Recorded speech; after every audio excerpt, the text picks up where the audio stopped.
तो चलो अंदर चलकर देखते हैं। हाँ चलो ना, लाओ सामान मुझे दो। मैं खुद कर लूंगी। अरे लाओ मुझे दो। उस तरफ।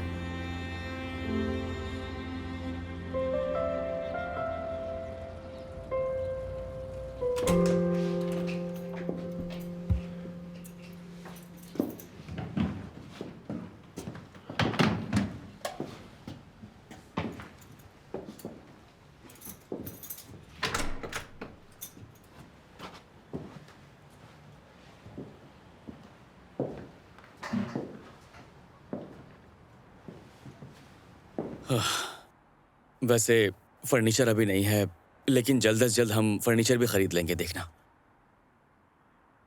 बताओ कैसा लगा तुम्हें ये फ्लैट? मुझे बहुत पसंद आया। हम फर्नीचर बाद में नहीं, अभी खरीदेंगे। मैंने मामा का फ्लैट बेच दिया है और ये हम दोनों के लिए काफी होगा। वैसे मुझे तुमसे एक बात और करनी थी। मुझे नहीं पता कि तुम मेरे साथ कितना रहोगी, 2 दिन या फिर 2 साल, लेकिन जब तक भी रहोगी सारी जिम्मेदारियां मेरी होंगी।